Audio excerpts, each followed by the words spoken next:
दोस्तों, शालिनी भक्ति सागर में आपका बहुत बहुत स्वागत है।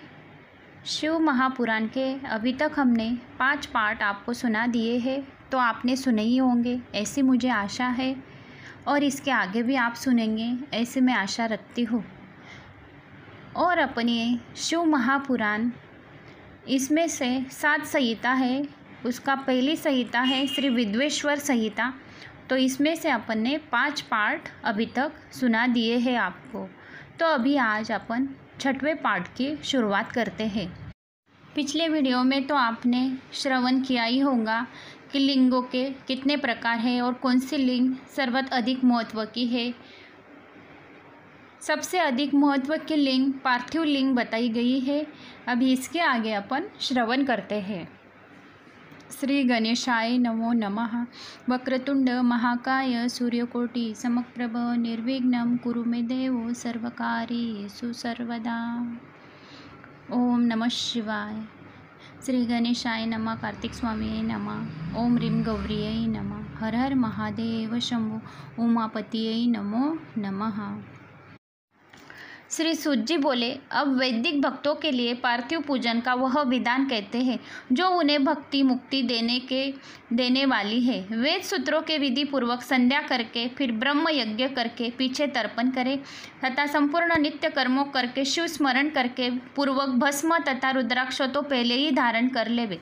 फिर भक्ति पूर्वक श्रेष्ठ पार्थिव लिंग की वेदोक्त विधि से भली प्रकार पूजा करे। किसी के नदी तट पर, पर्वत पर, जंगल में, शिवालय या पवित्र देश में पार्थिव पूजन करना उचित है। देश में उत्पन्न हुई शुद्ध मिट्टी को प्रयत्न से लाकर सावधान हो शिवलिंग की पूजा करनी चाहिए।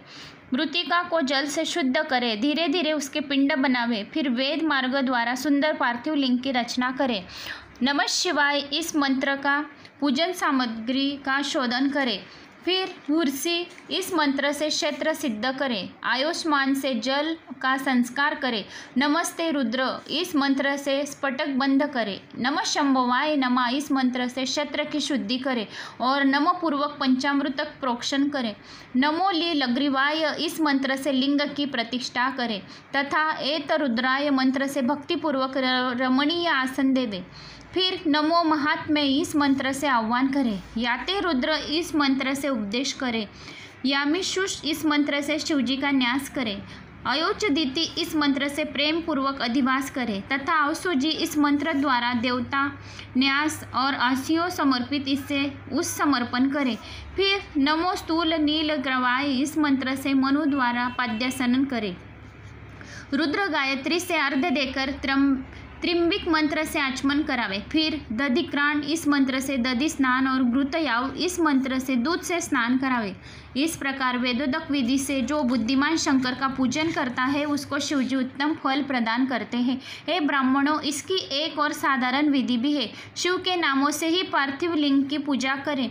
हे मुनि श्रेष्ठों, यह पूजा भी सब कामनाओं को पूर्ण करने वाली है। उसे सुनिए। हर महेश्वर शंभु शूल पानी पिनाकधारी शिव पशुपति महादेव इस क्रम से मृतिका लाकर उसे मिलावे। फिर प्रतिष्ठा करे और आह्वान कर स्नान पूजन कर क्षमा कराकर विसर्जन करे। ओम नमः शिवाय का भक्ति पूर्वक जपता हुआ शिवजी का ध्यान नित्य करता है। इस प्रकार गुरु के दिए हुए पंचाक्षरी मंत्रों को विधि पूर्वक सर्वदा जपे। बुद्धिमान को उचित है कि नाना प्रकार से शतरुद्रीय का पाठ करता रहे। तंदर हाथ में अक्षत और पुष्प लेकर भक्ति से प्रसन्न चित्त होकर इस प्रकार शंकर भगवान की प्रार्थना करें। हे प्रभु, आपके गुणों को जानने वाला, आप में चित्त लगाने वाला मैं आपका हूँ। हे कृपा निदान, हे भूतनाथ, ऐसा जानकर मुझ पर प्रसन्न हुई। हे शंकर, अज्ञान से अथवा ज्ञान से मैंने जो कुछ भी आपको पूजादि किया है वह आपकी कृपा से सफल हो। हे गौरी शंकर, मैं तो महापापी हूँ और आप महापवित्र हैं। ऐसा जानकर आपकी जैसी इच्छा हो वैसा करो। वेद पुराण सिद्धांत तथा नाना प्रकार के ऋषियों द्वारा भी आप नहीं जाने गए हैं। फिर हे महादेव, मैं तो कैसे जान सकता हूँ? आप जैसे हैं वैसे ही है। हे महेश्वर, मैं सर्वभाव में आपका ही हूँ। हे परमेश्वर, आप मेरी रक्षा कीजिए, मुझ पर प्रसन्न हुई। इस प्रकार शिवजी के ऊपर उन पुष्पों के अक्षत फूल चढ़ावे, फिर साष्टांग दंडवत करे। विद्वान पुरुष यथोक्त विधि से प्रदक्षिणा करे, फिर श्रद्धापूर्वक स्तुति द्वारा देवेश स्तवन करे, फिर गले से शब्द निकालकर पवित्र हुआ नम्रता पूर्वक प्रणाम करे और साधन पूजन विसर्जन करे। इस प्रकार सी विधि पार्थिव पूजन से मुक्ति और भक्ति प्राप्त होती है। शिवजी का ऐसा भक्त अपनी सब कामनाओं को प्राप्त करता है। इस उत्तम आख्यान से आयु, आरोग्य, यश, कीर्ति, स्वर्ग तथा पौत्रादि का सुख प्राप्त होता है।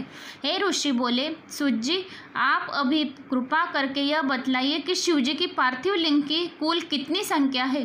सूत जी बोले, हे ऋषियों, पार्थिव लिंग की संख्या कामना के अनुसार कही गई है। विद्यार्थी पुरुष प्रीतिपूर्वक सहस्र पार्थिव शिव का पूजन करे। ऐसा करने से उनका मनोरथ पूर्ण होता है। धन इच्छुक 500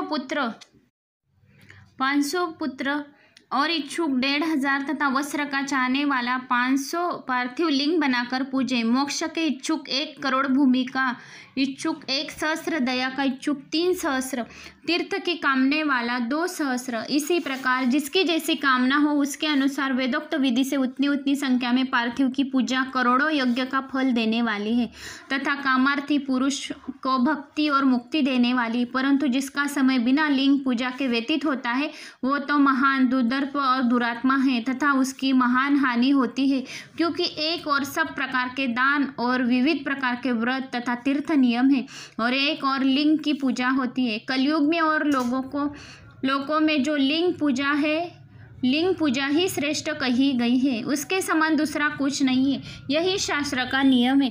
भक्ति मुक्ति के दाता लिंग अनेक आपत्तियों से बचाता है। इसे नित्य ही पूजने वाला शिवजी के सायुज्य मुक्ति को प्राप्त करता है। शिवनाममय लिंग की पूजा महर्षियों तक नित्य करनी चाहिए।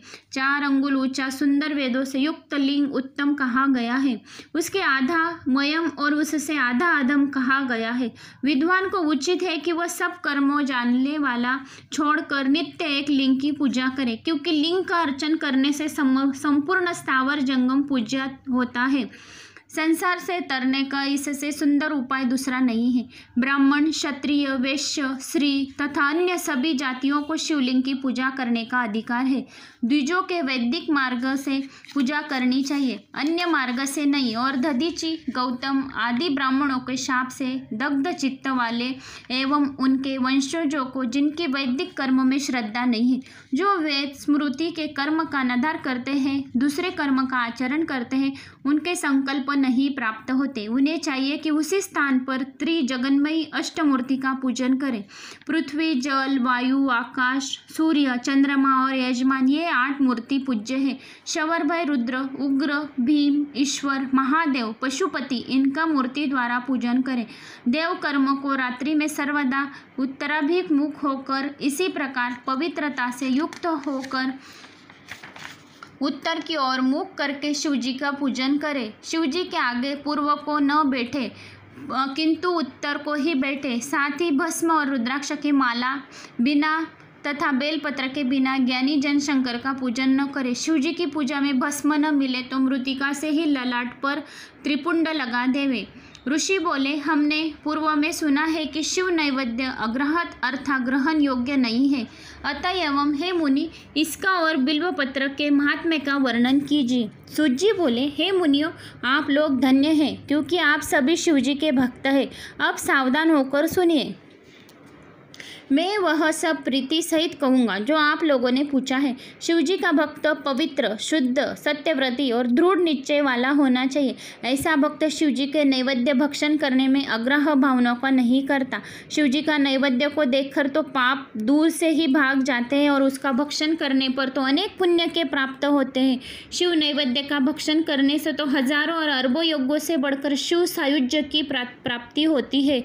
जिस घर में शिव जी का नैवेद्य का प्रचार होता है उसका सारा घर तो पवित्र है, साथ ही वह अन्य घरों में भी पवित्र कर देता है।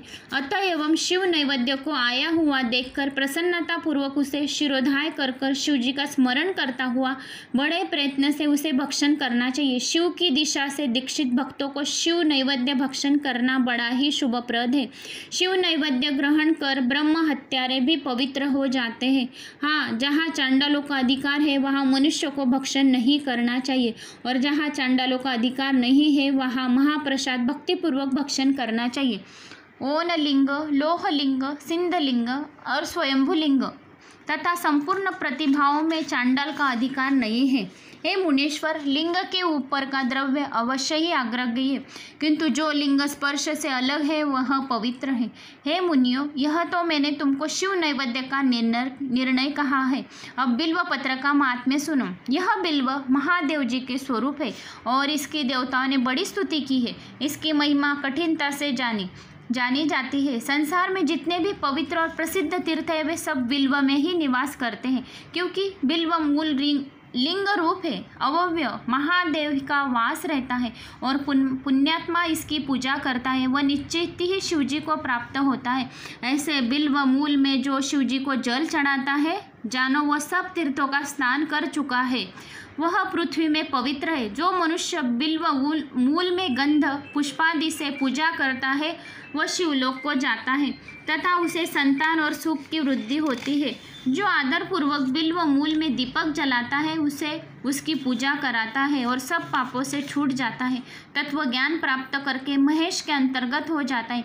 बिल्व शाखा के नए पत्ते हाथ में लेकर जो बिल्व पूजन करता है उसके पाप नविनिष्ट हो जाते हैं। बिल्व मूल में जो शिव भक्तों को भोजन कराता है उसे एक के जिमाने से करोड़ गुना फल मिलता है। बिल्व मूल में दूध ही में पका हुआ अन्न जो शिव भक्तों को देता है वह कभी दरिद्र नहीं होता है। हे ऋषिगण, सांगोपांग शिवलिंग पूजन तो अब तक कह चुका हूँ। हे ब्राह्मणों, यह प्रवृत्त तथा निवृत्त मार्ग दो प्रकार का है। प्रवृत्त मार्गीय पीठ पूजा करे तो मनोरथ पूर्ण हो जाते हैं। अभिषेक के अनंतर शाली अन्न से नैवेद्य दे, फिर घर में लिंग से संपुटित कर शुद्ध स्थान में रखें। हाथ की पूजा हो जाने पर अपना भोजन निवेदन करें। ये निवृत्त मार्गीय सूक्ष्म लिंग पूजा है। विभूति द्वारा पूजन कर विभूति में निवेदित करें। पूजा करके लिंग को सदा सिर पर धारण करें। ऋषि बोले, हे महाभाग सूत जी, अब आपसे हमसे रुद्राक्ष तथा नाम की महिमा कही, जिसे सुनकर हम आनंदित हो उठे। सूत जी बोले, लोगों के हित के लिए आपने उत्तम प्रश्न किया है। भस्म, रुद्राक्ष, शिव नाम ये तीनों ही त्रिवेणी सदृश्य महापुण्य है।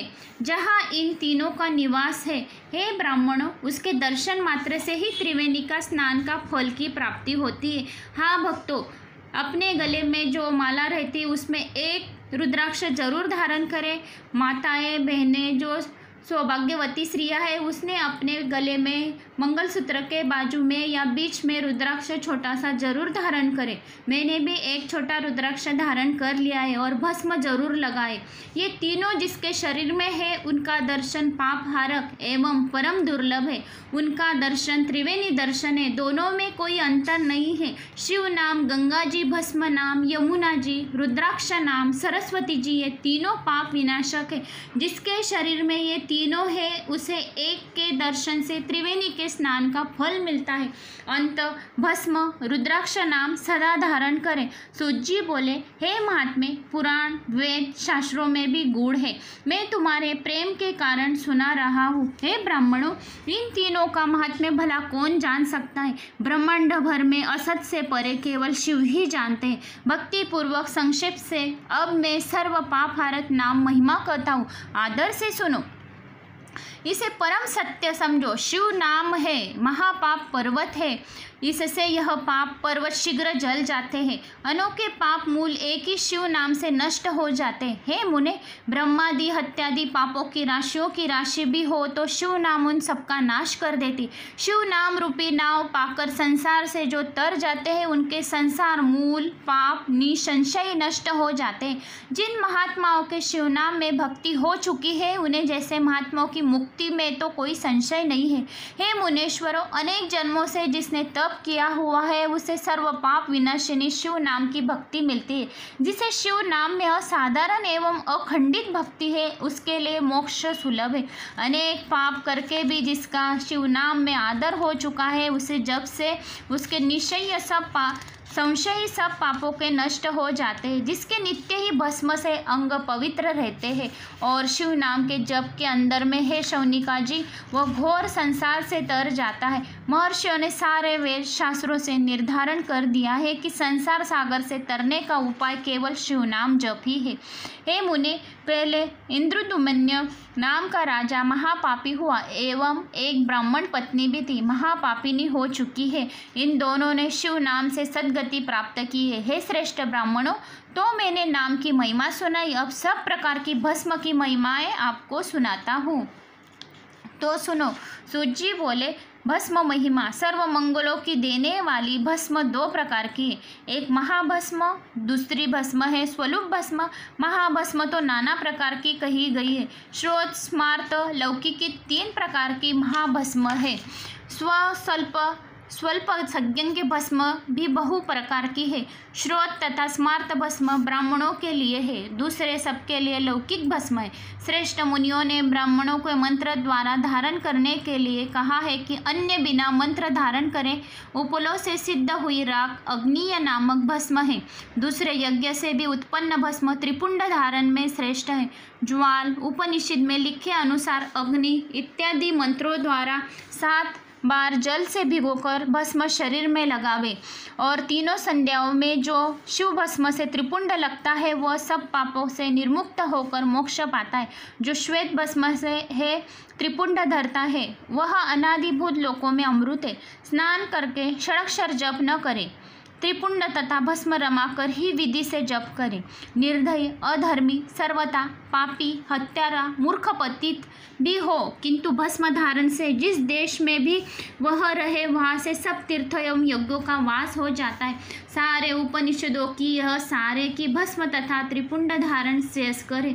इनकी निंदा करने वाले तो ब्रह्मा की आयु पर्यंत घोर नरक में पड़कर अनेक यातनाएं भोगते हैं। भस्म तथा त्रिपुंड तिलकधारी होकर जो श्राद्ध, यज्ञ, जप, होम, बलि, वैश्य, देव एवं पूजन आदि करते हैं उनकी आत्मा शुद्ध हो जाती है और काल को भी अपने वश में कर लेते हैं। मल त्याग के अनंतर जल स्नान देह को शुद्ध करा देता है। मंत्र स्नान पापों को नष्ट कर देता है और शुद्ध मन कर देता है। ज्ञान स्नान से संगति मिलती है किंतु भस्म स्नान से सर्वदा शुद्धता प्राप्त हो जाती है एवं सब तीर्थों के स्नान का भी फल मिल जाता है। जो ब्राह्मण होकर त्रिपुंडधारी नहीं उसके स्नान, ध्यान, जपन, दान आदि सब निष्फल है। वानप्रस्थी दीक्षित एवं कन्याएं ठीक मध्याह्न 12 बजे जल मिली अथवा बिना जल के त्रिपुंड प्रतिदिन लगावे तभी तो वे शिव भक्ति एवं मुक्ति के अधिकारी होते हैं। हे मुनि, इस प्रकार मैंने त्रिपुंड का महात्म्य संक्षेप आपको सुनाया है। अब धारण करने का विधान भी कहता हूँ। मध्य वाली उंगली, उसके साथ वाली अनामिका, छोटी उंगली के साथ वाली इन 2 उंगलियों से भस्म लेकर भुक्ति एवं समाप्ति तक जितना भी विस्तार है उतने तक 3 लकीरों वाला त्रिपुंड तिलक मस्तक पर तथा अन्य अंगों पर धारण करें। त्रिपुंड की प्रत्येक रेखाओं के 9 देवता माने गए हैं और जैसे ही प्रथमा के आकार ग्राहपत्य अग्नि, पृथ्वी, तत्व, धर्म, रजोगुण, रुद्रवेद, क्रिया, शक्ति एवं प्रांतस्वन इत्यादि 9 है। द्वितीय रेखा के उकार दक्षिण, अग्नि, आकाश, तत्व, यजुर्वाद, आत्मा, अंतरात्मा, इच्छा, शक्ति, मध्य निंदन, सवन एवं महेश्वर इत्यादि 9 देवता है। तीसरी रेखा की मकार अवायनीय, अग्नि, परमात्मा, तमोगुण, दिवा, समदेव, ज्ञान, शक्ति, इस प्रकार 9 देवता है। हे ब्राह्मण, रुद्र प्रत्येक रेखा को लगाते समय उन देवताओं का ध्यान एवं स्मरण अवश्य करें जिससे भक्ति मुक्ति सहज ही प्राप्त होती है। भस्म 32, 16, 8 अथवा 5 अंगों में धारण करें। सिर, माथा, दोनों कान, दोनों कूनी, दोनों मणिबंध, हृदय, पीनी, दोनों जांघें, दोनों पाँव आदि 32 अंगों में क्रम से अग्नि, पृथ्वी, 10-10 दिशाएं में 10 दिगोपाल 8 वस्त्र द्वारा सोम, अनिल, प्रांतकाल इत्यादि का नाम लेके भस्म त्रिपुंड धारण करें। शिव, प्रजापति, नाग, दोनों नाग कन्या, दोनों ऋषि कुमारिका, समुद्र, तीर्थ इत्यादि में नामस्मरण कर त्रिपुंड भस्म धारे अथवा माथा, दोनों कर्ण, दोनों स्कंद, छाती एवं अंग इत्यादि 8 अंगों में क्रम से धारण करें और विष्णु रुद्र की उत्पत्ति करने के लिए वाले परब्रह्म परमात्मा शंकर का ध्यान लगाकर ओम नमः शिवाय इस मंत्र से त्रिपुंड धरे। श्री सूजी बोले, हे महाभाग शोनिक, रुद्राक्ष शंकर की अति प्रिय चीज क्या है? इसके स्पर्श से, इसके द्वारा जपन करने से समस्त पाप निवृत्त हो जाते हैं। इसकी महिमा तो सदाशिव ने लोकोपकार के लिए श्री पार्वती जी को प्रथम सुनाई है। मैं भी आप लोगों से सम्मुख उसी का वर्णन करना चाहता हूँ। सदाशिव ने पार्वती जी से कहा, हे देवी, मैंने पूर्व समय में मन को स्थिर कर दिव्य सहस्र वर्ष पर्यंत तपस्या की थी।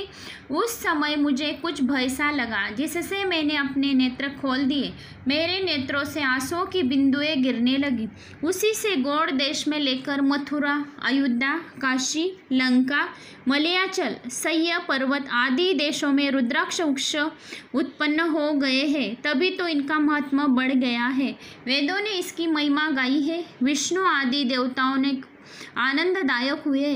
अतएव इनकी माला समस्त पापों का नाश कर कर भुक्ति मुक्ति देने वाली है।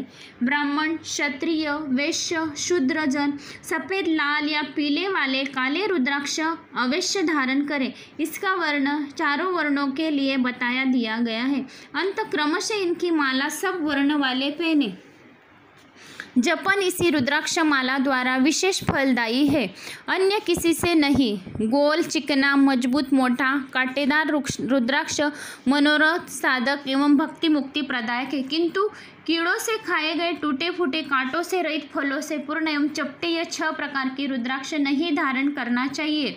जिन रुद्राक्षों को छेद निकला हुआ हो वह उत्तम, जिनके छेद मनुष्य निकाले वे मध्यम है। 550 रुद्राक्षों मुकुट, 3 लड़ीदार, 308 रुद्राक्ष यज्ञोपवीत, 101 रुद्राक्ष की माला, 3 रुद्राक्ष शिकों में, 6 कानों में, 11 2 कहनियों में तथा दोनों मणिबंदियों में, 3 जनेऊ में और 5 कटी में। इस प्रकार कुल 1100 रुद्राक्षधारी मानव साक्षात शिव के समान रहता है।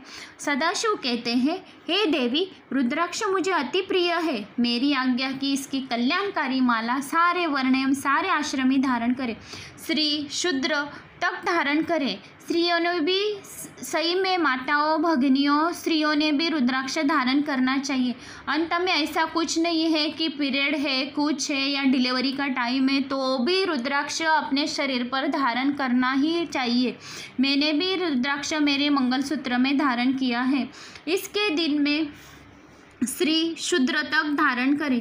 इसके दिन में धारण करने से रात्रि कृत पाप निवृत्त हो जाते हैं।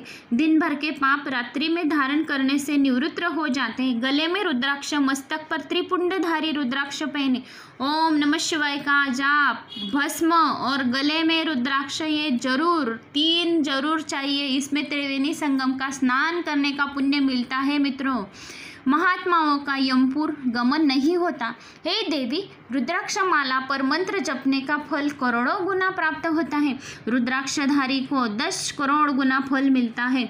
वह अपना जीवन सुखमय व्यतीत करता है। कभी उसकी अकाल मृत्यु नहीं होती है। वह सदा निरोगी ही रहता है। 3 मुख वाला रुद्राक्ष साधन सिद्ध करता है। यह प्रमुख विद्याओं में निपुण कर देता है। 4 मुख वाला रुद्राक्ष ब्रह्म रूप है। इसके दर्शन एवं पूजन से नर हत्या निवृत्त हो जाती है। धर्म, अर्थ, काम, मोक्ष आदि 4 पुरुषार्थ का फल देता है। कालाग्नि नाम पंचमुखी रुद्राक्ष रुद्र रूप है। ये कामनाओं को पूर्ति करता है, मोक्ष प्रदान करता है। अभोग्य स्त्रियों के भोगने के पाप तथा अभक्ष वस्तुओं के भक्षण करने के पाप निवृत्त हो जाते हैं। 6 मुखी रुद्राक्ष कार्तिक स्वामी स्वरूपी रूप है। इसे दक्षिण हाथ में बांधे, इससे ब्रह्म हत्यादि दोष दूर होते हैं। सप्तमुखी रुद्राक्ष अनंग नामक है। इसके धारण से धन की प्राप्ति होती है। अष्टमुखी रुद्राक्ष अष्टमूर्ति भैरव का रूप है। इसके धारण करने से दीर्घायु की प्राप्ति होती है और मृत्यु के अंतर शिव स्वरूप हो जाते हैं। 9 मुखी वाला रुद्राक्ष भैरव तथा कपिल का रूप है। इसकी अधिष्ठात्री 9 स्वरूप अम्बा देवी है। इसमें वाम भुजाओं में धारण करें जिससे समस्त भैरवों की प्राप्ति होती है। 10 मुखी रुद्राक्ष विष्णु रूप है। इसके धारण करने से सभी मनोरथ पूर्ण होते हैं। 11 मुखी वाला रुद्राक्ष अत्यादि रूप है। इसके मस्तक पर धारण करने से उसका 12 सूर्य समान तेज बढ़ता है। 13 मुखी वाला रुद्राक्ष विश्वदेव है। इसके धारण करने से सौभाग्य तथा कामनाओं की सिद्धि होती है। चतुर्दशी मुखी रुद्राक्ष सदाशिव है। इसके मस्तक पर धारण करे तो मनुष्य संपूर्ण पाप से निवृत्त हो जाता है। हे पार्वती जी, है यह रुद्राक्ष के अनंत फल मैंने वर्णन किए। अब इन मंत्रों की क्रम से श्रवण करो। पहला है ओम ह्रीम नमः, दूसरा मंत्र है ओम नमः, तीसरा है क्लीम नमः, चौथा है ओम ह्रीम नमः, पांचवा है ओम ह्रीम नमः, छठवां है ओम ह्रीम हूम नमः, सातवां है ओम हूम नमः, आठवां है ओम हूम नमः, नौवां है ओम ह्रीम हूम नमः, 10वां है ओम ह्रीम हूम नमः, 11वां है ओम ह्रीम ह्रीम नमः, 12वां है ओम क्रौम श्रौम नमः, 13वां है ओम ह्रीम नमः। ये मंत्र एक मुख आदि रुद्राक्ष धारण करने के लिए है। मंत्रों का उच्चारण करके रुद्राक्ष धारण करें। बिना मंत्र के रुद्राक्ष धारण करने से इंद्र की आयु पर्यंत तक नरक में पड़ने जितना पाप होता है। हे मुनिगण, यह आख्यान रुद्राक्ष की महिमा से परिपूर्ण है। ये जिसे स्वयं शिवजी ने श्री पार्वती जी से सुनाया है। सूत जी कहते हैं, मैंने भी आप लोगों के प्रति कह सुनाया है। भस्म त्रिपुंड रुद्राक्ष से महिमा पूर्ण इस अध्याय के नित्य प्रति जो पढ़ता है अथवा सुनता है, श्रवण करता है, तो उसके पुत्र पौत्रादि समस्त सुख प्राप्त करते हैं और उनका जीवन सुखमय हो जाता है और शिवरूप होकर अंत में शिवरूप होकर मुक्त हो जाते हैं। आपको मैंने पूरे विद्वेश्वर संहिता के 40 अध्याय थे दोस्तों, तो वो मैंने आपको पूरे सुनाए हैं। उसमें लिंगों की कहानी, रुद्राक्ष की कहानी, भस्म कौन से कैसे क्या लगाना चाहिए, इतने सारे मैंने आपको विद्वेश्वर संहिता 7 संहिता है, उसमें से मैंने आपको श्री विद्वेश्वर संहिताओं की कहानी सुनाई है। अभी अपन कल से रुद्र संहिता सुनेंगे। तो दोस्तों, अगर आपको मेरी ये वीडियो पसंद आए तो लाइक करना, सब्सक्राइब करना, शेयर करना न भूले। श्रावण मास में सब बूढ़े बुजुर्ग, माताएं, बहनें, भाइयों सब जन श्रवण करें। बोलो ओम नमः शिवाय। उमापतिये नमो नमः। जय श्री महाकाल।